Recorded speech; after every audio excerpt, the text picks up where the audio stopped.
What time is it? It's crisis time and topic time. Topic time! It's topic time. Hey everybody, welcome back to Frontline. Jay here with another topic time. There's going to be some spoilers in here. If you haven't watched the conclusion to the big DCTV crossover Elseworld. So if you haven't watched the Supergirl episode yet, pause this, come back to it later, and let me know what you think. But this is going off of what happened at the end of Elseworld. So at the end of that episode, the Supergirl episode, we got an announcement that Psycho Pirate and Dr. Destiny, let's just call him Dr. Destiny because that's who he is. He and him are sharing side by side at Arkham.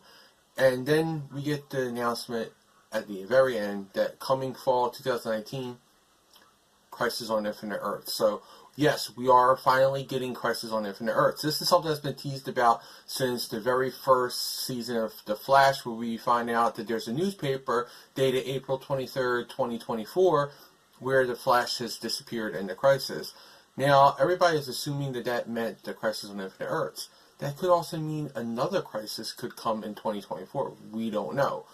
Because there's been a few crises in DC's continuity, so they could actually do that with like Infinite Crisis or something. But this one's going to be Crisis on Infinite Earth. So if you don't know what that is, in the comic books, DC had a lot of continuity issues because they just continued on from their Silver Age and their Golden Age, and they wanted to enter into a more cohesive continuity. So what they did was they did Crisis on Infinite Earths, where the Anti-Monitor was collapsing all the Earths into one, and we got this new world. This new world was created because they stopped him before he destroyed all the Earths, and it was the last 5 Earths were collapsed into one big Earth, and we got things like the JSA coming into the regular continuity. They were always a part of the DC continuity now. They weren't on a different Earth.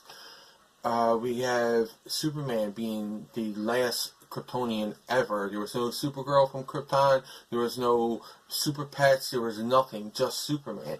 And he was powered down a little bit, and there was a whole bunch of stuff going on with him. It was all relaunched and everything.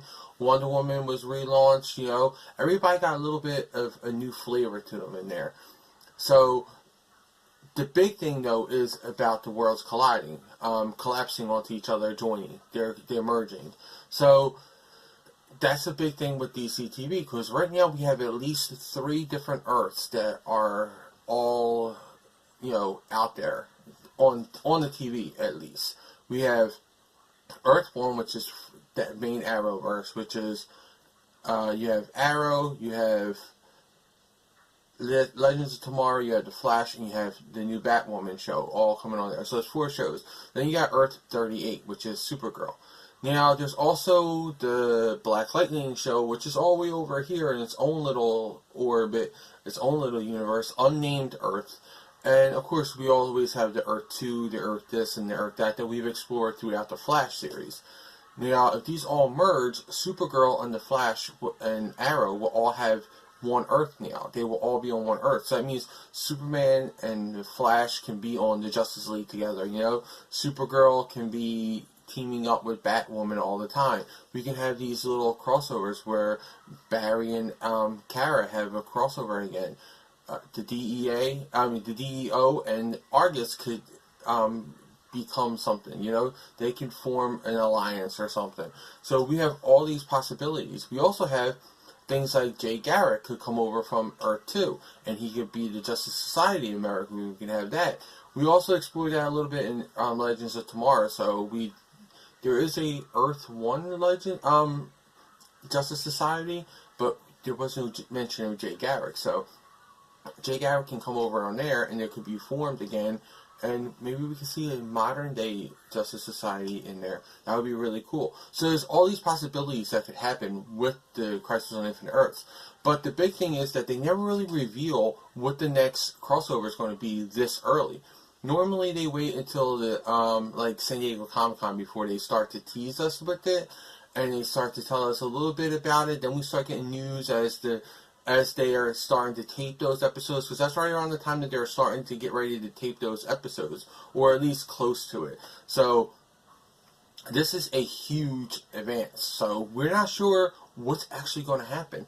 Is it going to be just the fall team up, or is it going to be maybe they're going to team up before then too? Like maybe each show is going to have a little bit of a build up to that. Maybe we can see a little bit of the Psycho Pirate and Dr. Destiny be played out in Batwoman, and then that can be played out in Arrow, because Batwoman did call Oliver in here. And then we can have, that crossover with the Flash, and then that crossover with Supergirl somehow. We can have all these merging, and it could really make for a unique season next year. Because we'll have more than just a team up. We'll have a shared universe finally, So I'm really excited about this.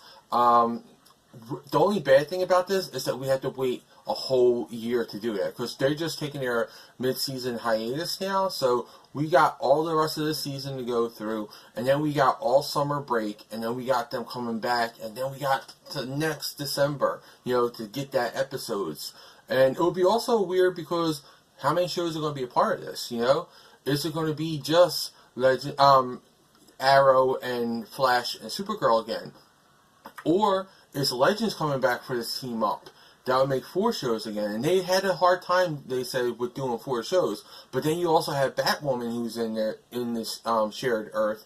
Is she going to be a part of this? Is that series going to be a part of it? If it is, that's 5 series right there.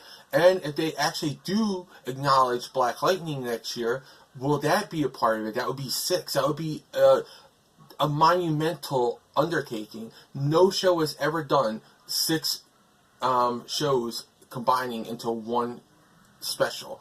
Nowhere on TV has that ever happened. So that would be really interesting if we get it. Can you imagine like a 3-night, 6-episode event, Crisis on Infinite Earths? That would be mind-blowing. Or if they even do it in 2 weeks, and they do it, because the original one was a 12-issue maxi series. So what if this was a 12-episode maxi series? 2 episodes on each show, and it takes up for 2 weeks. You get two episodes. You get a Sunday night, a Monday night, and a Tuesday night. Each one will have 1 show, 1 episode. Like you'll get Supergirl and Flash, Arrow and Legends of Tomorrow, Black Lightning and Batwoman. You'll get all these shows, and then next week you'll get the next one, which will be 12 episodes. So there's a lot to think in. There's a lot to take in. I want to know what everybody is thinking about this, because this is something that is, never been done, and could be monumentally huge, depending on how you're going to do it. So that is the big thing that came out of last night's episode, and we're going to be talking about this on Media Madness tomorrow night, Thursday night, 10 o'clock p.m. Eastern Time. Be sure to tune in for that on Media Madness. Well, those are my thoughts. Now I want to know yours in the comments below. Also, like this video, subscribe to Comic Frontline, hit that notification bell so you never miss a video. Check out ComicFrontline.com, the site, for the latest previews, reviews, news, and interviews, along with fun, unique features and new content daily. Continue the conversation and join us on the Frontline Discord for free. Don't forget to like and follow me, Comic Book Theater, Media Madness, and Comic Frontline on Twitter, Facebook, Instagram, and don't miss Frontline Live every Tuesday night at 10 o'clock p.m. Eastern Time right here on Comic Frontline.